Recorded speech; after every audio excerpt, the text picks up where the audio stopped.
இப்போ நம்ம பேசிகிட்டு இருக்கும்போது நைட்டு 2 மணிக்கு அமெரிக்கா சவுத் அமெரிக்கன் நேஷனான வெனிசுலா மேலே கண்டினியூஸாக வெடிகுண்டு மழை பாம் மழை பொழிஞ்சு 2-3 மணி நேரத்தில் அந்த வெனிசுலா நாட்டோடைய பிரசிடெண்ட்டையும் அவரோட ஒய்ஃபையும் தூக்கிட்டு கிளம்பிட்டாங்க. இது உங்களால் நம்ப முடியுதா? இது வந்து அஃபீஷியலாக பிரசிடெண்ட் ட்ரம்ப் அவர்கள் அனௌன்ஸ் பண்ணியிருக்காரு. நாங்கள் வெனிசுலா தாக்கிட்டோம், வெனிசுலாவோட பிரசிடெண்ட்டையும் அவர் ஒய்ஃபையும் நாங்கள் கையகப்படுத்திட்டோம், இப்போ கொண்டு போயிட்டுருக்கோம், நான் 11 மணிக்கு உங்கள்கிட்ட பேசுகிறேன்னு சொல்லிட்டு ட்ரம்ப் அவர்கள் போஸ்ட் போட்டிருக்கிறாரு. அந்த வீடியோஸ்லாம் பார்த்தா நம்பவே முடியல. ஏதோ ஏஐ ஜென்ரேட்டட் கம்ப்யூட்டர் கேம் மாதிரி இருக்குது. நம்ம இந்த சரவெடிலாம் வெடிக்கிற மாதிரி பாம்ஸ் கேபிட்டல் ஆஃப் தி கண்ட்ரியில் ரெசிடென்ஷியல் ஏரியா அவ்வளோ சிவிலியன்ஸ் இருக்காங்க, வீடியோ எடுத்துகிட்டு இருக்காங்க, குண்டு மழை பொழியுது. இன்சேன் சீன்ஸ்னு வச்சுக்கோங்களேன். ஸோ இன்றைக்கி நம்ம என்ன பண்ண போகிறோம்னா, இந்த வீடியோவில் கெரகாஸ் அப்படின்ற அந்த கேபிட்டலில் தான் பாம்பு நடந்துகிட்ருக்கு. எதுக்காக பாம்பு நடந்துகிட்ருக்கு, எதுக்கு அமெரிக்கா அப்படி பண்ணிகிட்ருக்காங்க, இப்படிலாம் பண்ணலாமா? ஒரு நாடு இன்னொரு நாட்டில் போயிட்டு இப்படி சம்மந்தம் இல்லாமல் இவ்வளோ தாக்குதல் பண்ண முடியுமா இந்த காலகட்டத்தில்? ஏன்னா ரஷ்யா உக்ரைன் வாரில் அவ்வளோ பிரச்சனை நடக்குது, உலகமே அதில் உள்ளே போயிருந்து ரஷ்யா அக்ரஸர், இன்னொரு நாடை அவங்க கைப்பற்ற பார்க்குறாங்கன்னு சொல்லி அவ்வளோ தூரம் பேசிகிட்டு இருக்காங்க. இந்தியா பஹல்காம் அட்டாக்கு அப்புறமா போய் தாக்குனதை ஏதோ பீஸ் பண்ண போகிறேன், நான் இது பண்ணுறேன் அது பண்ணுறேன்னு டைலாக் விட்டுட்டு இருந்தானுங்க. இப்போ இப்படி நடந்துகிட்ருக்கே, இது அமெரிக்காவுக்கு எப்படி இவ்வளோ தைரியம் கிடைக்குது? இப்போ அதுக்கு அடுத்து என்ன தான் நடக்க போகுது? ஆக்சுவலாக எதுக்காக இது நடக்குது? இந்த மொத்த கதையை நம்ம என்ன பண்ணோம்னா, கொஞ்சம் டீட்டெயில் ரிசர்ச் பண்ணியிருக்கேன். ஸோ பல திடுக்கிடும் தகவல்கள்லாம் இருக்குது, எல்லாம் வெளிப்படையாக தான் இருக்குது, நம்மளுக்கு தெரியாமல் இருந்திருக்கு. ஸோ அதெல்லாம் டீட்டெயிலில் பார்க்க போகிறோம். ஸோ உங்களுக்கு இன்ட்ரெஸ்ட் இருக்குதுன்னு சொன்னால் ஃபுல்லாக பாருங்கள். அவ்வளோ ஒரு ஒளிஞ்சிருக்கிற அவ்வளோ நியூஸ் இருக்குது உள்ள. கடைசியில் நம்ம என்ன பண்ணுறோம்னு சொன்னால், இந்தியாவோடைய ப்ரெடிக்ஷன், இந்தியா என்ன இம்பேக்ட் பண்ணுது, இந்தியாவோட பார்வையில் இதெல்லாம் எப்படி இருக்குது, இதெல்லாம் இந்தியாவுக்கு என்ன மாதிரியான தாக்கத்தை ஏற்படுத்த போகுதுங்கிறது கண்டிப்பாக பார்க்க போகிறோம். நான் உங்கள் மணியன் கோபி, நீங்கள் பார்த்துட்டு இருக்குது பாசிட்டிவ் பாலிடிக்ஸ். டெய்லி நம்ம சேனலில் காலையில் டொமஸ்டிக் பாலிடிக்ஸும் சாயந்தரம் ஜியோ பாலிடிக்ஸும் பார்த்துட்ருக்கோம். உங்களுக்கு இந்த 2 அப்டேட்ஸும் வேணும்னு சொன்னால் நம்ம சேனலை சப்ஸ்கிரைப் பண்ணி பெல் ஐக்கன் கிளிக் பண்ணிக்கோங்க. ஸோ நாங்கள் அடுத்தடுத்து போகிற வீடியோஸ் உங்களுக்கு சேரும். ஸோ முதல்ல இது சவுத் அமெரிக்கன் கண்ட்ரி எங்கே இருக்குதுன்னு மேப்பில் பார்த்தீங்கன்னா உங்களுக்கு தெரியுது இல்லையா, அந்த இடத்துல. ஸோ கண்டினியூஸ் பாம் அட்டாக்ஸ் நான் அந்த வீடியோ கிளிப்பிங்ஸை முதலே உங்களுக்கு நான் ப்ளே பண்ணி காமிச்சிருப்பேன். ஒரு 10-15 செகண்ட்ஸ் ஆஃப் தி வீடியோ. அதுதான் இன்டர்நெட்டை ஃபுல்லாக தான் இருக்குது, அந்த வீடியோ தான் இருக்குது. அவ்வளோ பிரமிப்பாக இருக்குது, பயங்கரமாக இருக்குது. இப்போ நம்மளுக்கு கற்பனை பண்ண முடியுது, இந்த ஜப்பானில் நடந்த தாக்குதல் எப்படி இருந்துக்குன்னு கற்பனை பண்ண முடியுது.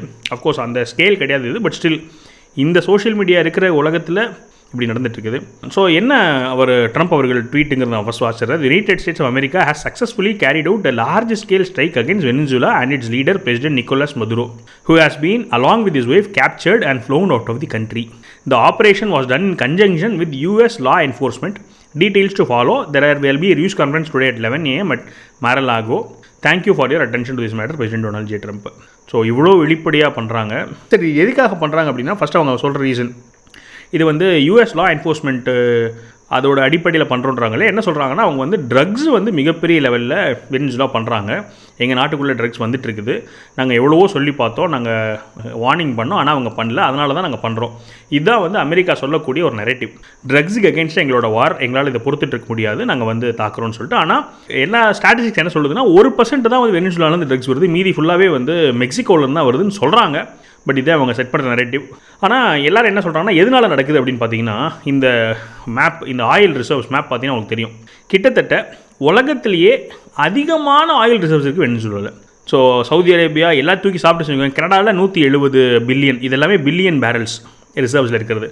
170 billion barrels. Canada 3rd, America 11வது இடத்துல இருக்குது, 33 billion. Venezuela first 302 billion. Saudi Arabia 260, கிட்டத்தட்ட சவுதி அரேபியாவோட 40 பில்லியன் பேரல்ஸ் அதிகமாக இருக்குது. அமெரிக்காவோட 10 டைம்ஸ், அமெரிக்காவோட ஆயில் ரிசர்வ்ஸோட 10 டைம்ஸ் அதிகமாக இருக்குது. ஸோ நீங்கள் அந்த வால்யூம் கற்பனை பண்ணி பார்க்கலாம். இருந்தாலும் என்ன பிரச்சனைன்னு கேட்டிங்கன்னா, அவங்கக்கிட்ட அந்த ஒரு டெக்னாலஜி இல்லை, அவங்க வளர்ச்சி அடையலை. அவங்க என்ன சொல்கிறாங்கன்னா, வெனிசுலாவில் இருக்கக்கூடிய ஆயில் ரிசர்வ்ஸ் கொஞ்சம் ஹெவி க்ரூடுங்கிறாங்க. அதனால் ரொம்ப அட்வான்ஸ் டெக்னாலஜி வச்சு தான் நீங்கள் அதை ரிஃபைன் பண்ணணும், அதை பயன்படுத்த முடியும். உங்களுக்கு தெரியும், ஆஃப்ரிக்காலையும் அவ்வளோ ரிசர்வ்ஸ் இருக்குது. ஸோ ரிசர்வ்ஸ் இருக்கிறதுனால மட்டுமே ஒரு கண்ட்ரி வெல்தியாக இருக்க முடியாது, நாட் நெசசரிலி. அதை யூஸ் பண்ண முடியணும். இவங்க என்ன பண்ணுறாங்கன்னா, அமெரிக்காவுக்கு வேறு பக்கத்தில் இருக்குதா, ஃபுல் கண்ணு. அமெரிக்காவுக்கு அடிமையாக போயிருந்தால் ஒரு வேலை இருந்திருக்கலாம். பட் இவங்க என்ன பண்ணியிருக்காங்கன்னா, அது பண்ணல போல். ஸோ வெனிசுலா அமெரிக்கன் இதுக்கு கொஞ்சம் அகேன்ஸ்டாக தான் இருந்திருக்கிறாங்க. ரஷ்யாவுக்கும் சைனாக்கும் கொஞ்சம் நெருக்கம்னு சொல்கிறாங்க.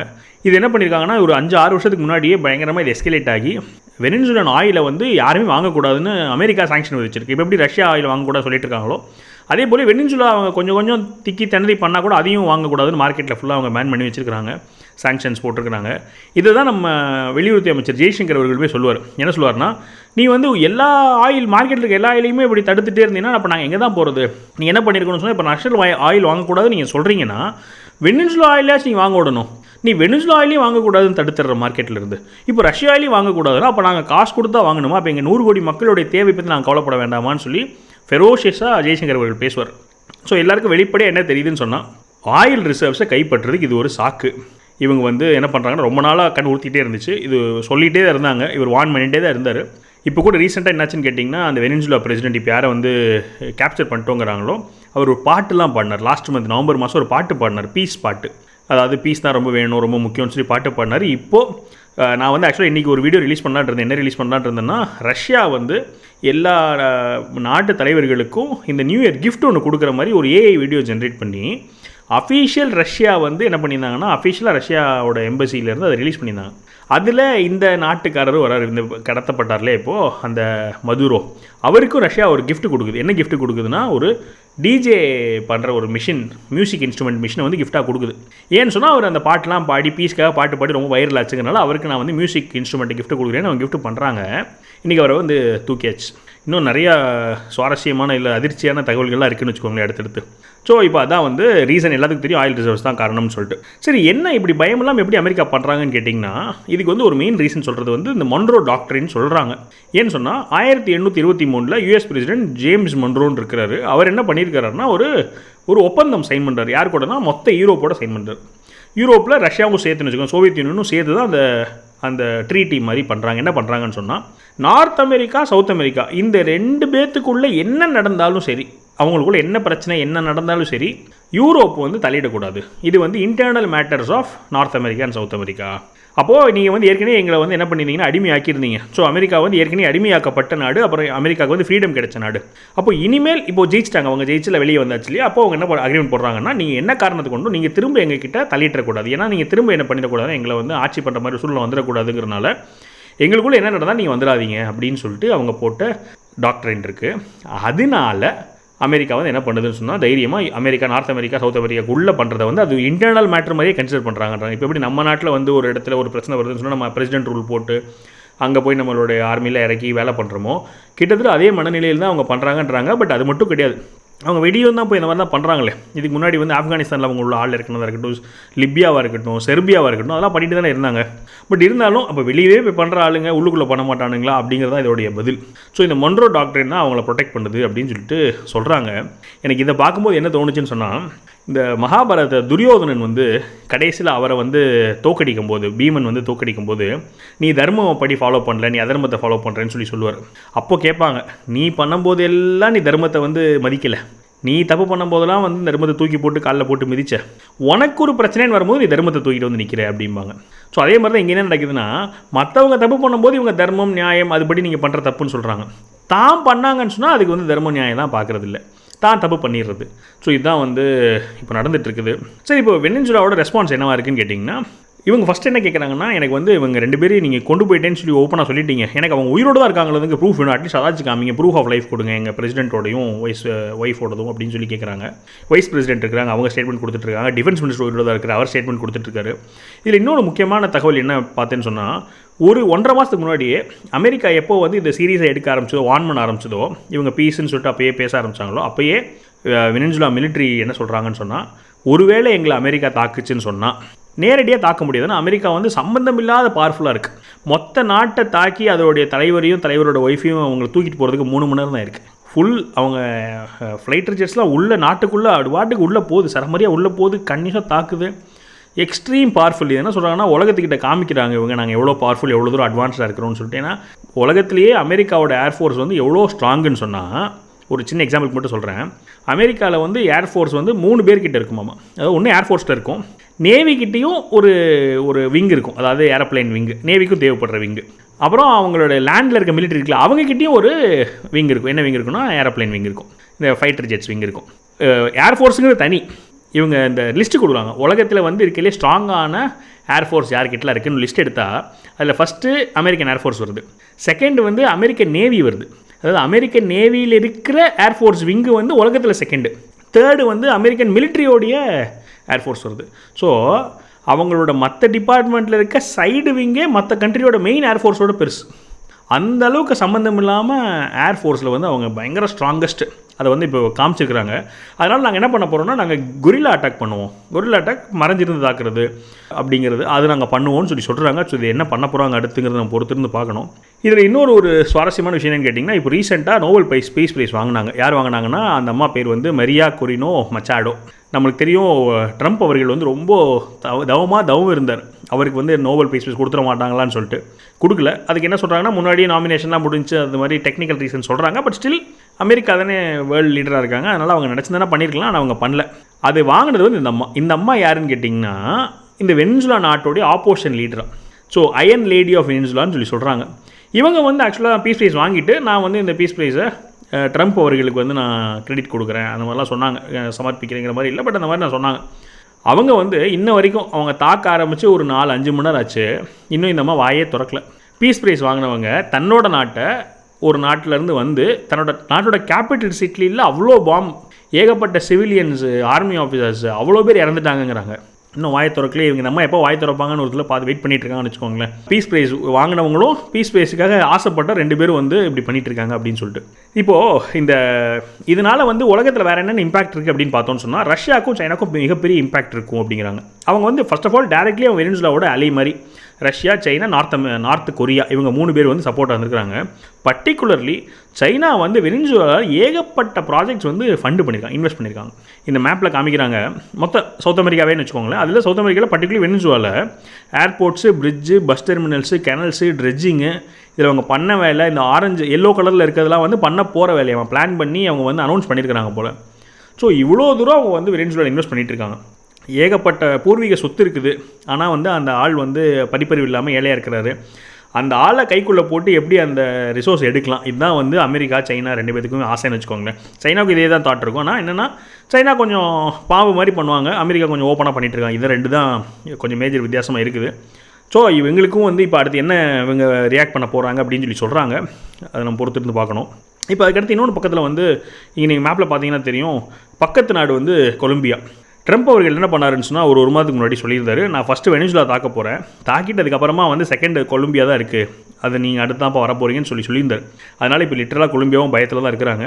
இவர் என்ன பண்ணுவாருன்னு தெரியல அப்படின்னு சொல்லிட்டு அவங்க வந்து என்ன சொல்லியிருக்காங்கன்னா, யூஎன் உடனே இன்டர்வியூன் ஆகுங்க, இதெல்லாம் தடுங்க, என்ன தான் எல்லா நாடுகளும் என்ன தான் இருக்குது, இதெல்லாம் வந்து இந்த 21st செஞ்சுரியில் நடக்க வேண்டிய விஷயமான்னு சொல்லிட்டு பயந்து நிறைய அவங்க வந்து கொடுத்துட்ருக்காங்க. பட் நிறைய பேர் என்ன சொல்கிறாங்கன்னா, அடுத்து வரதையும் தாக்கிடுவார் தான் சொல்கிறாங்க. ஸோ பார்ப்போம். நம்ம நாட்டில் இது எப்படி ப்ரெடிக்ட் பண்ணியிருக்கோம் அப்படின்றதுக்கு நான் ஒரு சின்ன எக்ஸாம்பிள். அரவிந்த்னு ஒருத்தர் இருக்கிறாரு. இவர் வந்து ஜியோ பொலிட்டிக்கல் எக்ஸ்பர்ட்டு. இவர் ஏகப்பட்ட விஷயங்களை என்னமோ வந்து இவர் டைம் மிஷினில் போய் பார்த்த மாதிரியே சொல்கிறாரு. இது நிறைய பேர் நம்ப முடியல. என்ன பண்ணுவாங்கன்னா, பொதுவாக இந்த மாதிரி ப்ரொஜெக்ட் பண்ணுறவங்க, ப்ரெடிக்ட் பண்ணுறவங்க என்ன பண்ணுவாங்கன்னா, இப்போ ஒரு எக்ஸாம்பிள் சொல்கிறேன், 2026 யார் ஜெயிக்க போகிறாங்க அப்படின்னு ஒரு கேள்வி வருதுன்னு வச்சுக்கோங்க. சப்போஸ் என்ன பண்ணுவாங்கன்னா, 2026 டிவிக்கே ஜெயிக்கும் அப்படின்னு ஒரு ட்வீட் போட்டுருவாங்க. 2026 ஏடிஎம்கே ஜெயிக்கும்னு ட்வீட் போட்டுருவாங்க. இப்படி எல்லா பார்ட்டி ஜெயிக்குதுன்னு சொல்லி ட்வீட் போட்டுருவாங்க. ட்வீட்டு போட்டுவிட்டு எல்லாத்தையும் ஹைடு பண்ணிவிடுவாங்களாமா. அந்த மாதிரி ஒரு ஆப்ஷன் இருந்திருக்கு, இப்போ இல்லை, பட் முன்னாடி இருந்திருக்கு. ஹைடு பண்ணிவிட்டு யார் ஜெயிக்கிறாங்களோ அந்த ட்வீட்டை மட்டும் அன்ஹைடு பண்ணிடுவாங்க. அப்போ போய் நீங்கள் பார்த்தீங்கன்னா டேட் எப்படி இருக்குன்னு சொன்னால் 6 மாதத்துக்கு முன்னாடியே போட்ட டேட்டாக இருக்கும். அப்போ எல்லோரும் என்ன பண்ணுவாங்கன்னா, ஷாக்கிங்காக இவர் பார்ப்பா 6 மாதத்துக்கு முன்னாடியே கரெக்டாக சொல்லியிருக்காரு ஜெயிச்சிருவாங்கன்னு சொல்லிட்டு அப்படின்னு சொல்லுவாங்க. அப்புறம் அது எல்லோரும் ரீட்வீட் பண்ணாரப்போ அது வைரலாக போயிடும். பாக்கி அவங்க சொன்ன தப்பாக ப்ரெடிக்ட் பண்ணதான் ஒழிச்சிக்கும். இது வந்து ஒரு ஸ்கேம் மாதிரின்னு வச்சுக்கோங்களேன். அப்படி தான் நிறைய பேர் பண்ணுவாங்க. ஆனால் இவர் வந்து நான் ரொம்ப க்ளோஸாக வாட்ச் பண்ணிட்டேன், பயங்கரமாக ஃபாலோ பண்ணிட்டேன். ஏகப்பட்ட சந்தர்ப்பங்களில் அப்படி அக்யூரேட்டாக இவர் ப்ரெடிக்ட் பண்ணுறாரு. இவர் வந்து ஒரு சாதாரண குடிமகன், இவர் வந்து கவர்மெண்ட் பொசிஷன்ஸ்லாம் இல்லை. ஸோ இவர் வந்து என்ன ப்ரெடிக்ட் பண்ணிக்காருன்னு நான் சொல்கிறேன் பாருங்களேன். ஏப்ரல் 2ஆம் தேதி 6 மாதத்துக்கு முன்னாடி 7 மாதத்துக்கு முன்னாடி சொல்லியிருக்காரு, I can predict once the Russia Ukraine peace deal is done, Trump will go after Venezuela hard with sanctions and try take out Maduro. If everything fails a false flag and direct bombing invasion will happen. Why will the US do it, the answer is below கோஃபார்னு சொல்லிட்டு அவர் oil reserves பற்றி சொல்கிறார். அவர் சொன்ன ஒரு வார்த்தை எப்படி நடந்திருக்கு. நம்ம தான் இப்போ தான் ஒரு 2 நாள் முன்னாடி நம்ம ஜியோ பாலிட்டிக்ஸில் சொல்லியிருக்கோம், அமெரிக்கா உக்ரைனோட பீஸ் டாக்ஸு, ரஷ்யா உக்ரைனோட பீஸ் டாக்ஸு அமெரிக்கா வந்து நடத்துச்சு, இந்த மரலாகோவில் வச்சு நடத்துச்சு, என்னென்னா பேசினாங்க, 90% வந்து சீல் பண்ணிட்டாங்க அப்படின்னு நம்ம வந்து ஒரு வீடியோ போட்டிருக்கோம். கரெக்டாக அது முடிஞ்சு 2 நாளில் அவர் என்ன சொல்கிறாருன்னா, அமெரிக்கா வந்து வெனிசுலா மேலே சாங்ஷன்ஸ் போகும், ஆனால் போனாலுமே அந்த மதுரோ வந்து தூக்க பார்க்கும். இவங்க என்ன பண்ணுறாங்கன்னா, இப்போ பங்களாதேஷ் எடுத்துக்கோங்களேன், ஷேக் ஹசீனா என்ன பண்ணியிருக்காங்க, உள்ள ஒரு கலவரம் பண்ணி அவன் நாடை கடத்தியாச்சு. இவங்க என்ன பண்ணியிருக்காங்க, அந்த மாதிரி பண்ணியிருப்பாங்க. அப்படி இல்லைன்னா இப்போ ஆளையே தூக்கிட்டாங்க பாருங்கள், லிட்டரலாக ஆளையே தூக்கியாச்சு. அது தூக்குவாங்க. இது எதுவுமே நடக்கலைன்னு சொன்னால் ஒரு ஃபால்ஸ் ஃப்ளாக், அதாவது என்னென்னா ஃபால்ஸ் ஃப்ளாக் என்ன சொல்கிறாருன்னா, ட்ரக் வந்து பயங்கரமாகிடுச்சு, ட்ரக் வந்து இவங்க பெருசாக பண்ணுறாங்கன்னு சொல்லி ஃபால்ஸ் ஃப்ளாக் ரெடி பண்ணிவிட்டு அந்த சாக்கில் டைரெக்டாக பாம்பு பண்ணிடுவாங்கன்றார். அது அப்படியே நடந்துருச்சு. ஸோ இது வந்து என்னென்னா, ஸோ இவர் ப்ரெடிக்ட் பண்ணுறது பெரிய ஆச்சரியம் தான், பயங்கர பாராட்டத்தக்கது. ஆனால் இது மூலமாக நம்ம என்ன இன்ஃபர் பண்ண முடியுதுன்னு சொன்னால், இவருக்கு தெரியுதுன்னு சொன்னால் அஜித் தோவலுக்கு வந்து எல்லாமே தெரியும். அஜித் தோவலுக்கு வந்து இன்னும் அடுத்த 6 மாதம் நடக்க போகிறதும் தெரியும். அப்போ அஜித் தோவலுக்கு 6 மாதத்துக்கு அப்புறம் நடக்க போகிறது தெரியுதுன்னு சொன்னால், மோடிஜி நம்ம நாட்டுக்கு தெரியுதுன்னு சொன்னால், ரஷ்யாவுக்கும் தெரியும், சைனாக்கும் தெரியும். அப்போ நம்ம தான் ஷாக் ஆகிறோம். இவங்க எல்லாருமே என்ன பண்ணுறாங்கன்னா, தெரிஞ்சு பிளான் பண்ணி எல்லாம் பண்ணிகிட்டு இருக்காங்கிறது தெரியுது. ஒரு அடுத்த ட்வீட் வச்சு அவங்களுக்கு அது அப்படி தெளிவாக புரிஞ்சுன்னு வச்சுக்கோங்களேன். அவர் சொல்கிறாரு, now that Trump has announced the Venezuela plans. ஏன்னா வெனிசுலா பிளான்ஸ் என்ன சொல்கிறாருன்னா, நவம்பர் 29, 2025 ட்ரம்ப் அவர்கள் அனௌன்ஸ் பண்ணுறாருன்னா, நம்ம நாட்டோட ஃப்ளைட்ஸ் எதுவுமே வெனிசுலா ஏரில் ட்ராவல் பண்ணாதீங்கன்னு அனௌன்ஸ் பண்ணுறாரு. இது பொதுவாக என்ன பண்ணுறாங்கன்னா, நம்மளோட அங்கே ஒரு பிரச்சனை இருக்குது, நம்ம ஆளுங்களாம் அங்கே டூருக்கு போகாதீங்க, நான் வந்து அந்த ஏர் ஸ்பேஸ் யூஸ் பண்ண போகிறேன்னு சொல்லுவாங்க. ஆனால் வேறு ஏதாவது போருக்கு நடக்கும்போது சொல்லுவாங்க. இவர் பண்ண போகிற போருக்கே முன்னாடி ஒரு அறிவிப்பு மாதிரி கொடுக்குறாரு. இது கொடுத்ததுக்கப்புறமா தான் வந்து ரொம்ப வந்து எல்லோரும் எதிர்பார்த்தாங்க. கொலம்பியாவிலேருந்து என்ன பண்ணாங்கன்னா, வெனிசுலாலேருந்து நான் மைக்ரன்ஸ் எடுத்துக்கிறேன்னு சொன்னாங்க. ஒரு 10-15 லட்சம் பேர் கொலம்பியா போனாங்க. இந்த மாதிரிலாம் நடந்தது. ஸோ அது சொன்னதுக்கப்புறமா இவரோட ப்ரெடிக்ஷன் பாருங்கள். இந்த போன மாதம் ஒரு மாதம் முன்னாடி இவரோட prediction, I am confident an unannounced backroom Russia-Ukraine peace deal has been reached. அப்போ என்ன சொல்கிறாருன்னா, நம்மளுக்கு வெளியே தான் இப்படி சீன் போட்டிருக்கானுங்க, ரஷ்யாவும் உக்ரைனும் ஒரு பீஸ் டீல் சைன் பண்ணிட்டானுங்கன்னு இவர் சொல்கிறார். அப்புறம் என்ன சொல்கிறாரு, between US and Russia with Zelensky accepting this means before deal is announced. வெளியே பப்ளிக் அனௌன்ஸ் பண்ணுறதுக்கு முன்னாடி ரஷ்யா வந்து உக்ரைனை மிகப்பெரிய லெவலில் பாம்பு பண்ண போகுது. அதே சமயத்தில் ரஷ்யாவோட அலையான வெனிசுலா மேலே அமெரிக்கா வந்து தாக்க போகுது. இதில் இன்னொன்று என்னென்னா, உக்ரைன் வந்து நேட்டோ சேர போகிறதில்ல, ஏன்னா பெரிய மிலிட்ரி வச்சுக்க போகிறதில்ல.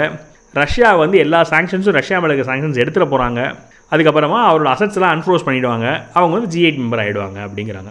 ஸோ இப்போ இவர் சொல்கிறதுலேருந்து நம்மளால் என்ன புரிஞ்சிக்க முடியுதுன்னு சொன்னால், ரஷ்யா உக்ரைன் போர் வந்து நிறுத்திட்டாங்க போல் பின்னாடி, அப்படி தான் அவர் சொல்கிறார். அப்போ அவங்களுக்குள்ளே என்ன ஒரு அக்ரிமெண்ட்டுன்னு சொன்னால், நீ உக்ரைன் என்ன வேணால் அடிச்சுக்கோ, நான் வந்து என்ன பண்ண போகிறேன்னா வெனிசுலா அடிக்க போகிறேன். ஏன்னா வெனிசுலா வந்து ரஷ்யாவோட அலைங்கிறாங்க. உக்ரைனுக்காக வந்து அமெரிக்கா சண்டை வாக்குவாதம் பண்ணிகிட்ருக்கு. ஸோ 2 பேருக்கு பாருங்களேன், உக்ரைனில் இருக்கிற ரிசோர்ஸஸ் ஃபுல்லாக இவர் எடுக்க பார்க்குறாரு, அதை லேண்டை கேப்சர் பண்ண பார்க்குறாரு, இவர் ஆயில் ரிசோர்ஸ் எடுக்க பார்க்குறாரு. அப்போது நம்ம படத்தில் வர்ற மாதிரியே 2 பேர் பேசி வச்சுக்கிறானுங்க. நீ அதை தூக்கு, நான் இதை தூக்குறேன், ஒரு பீஸ் டீல் அனௌன்ஸ் பண்ணுவோம். ஸோ நான் நிஜமாலுமே எல்லாத்தையுமே வந்து ஒரு பொம்மை மாதிரி ட்ரீட் பண்ணிகிட்டு இருக்காங்கங்கிற மாதிரி ப்ரெடிக்ஷன்.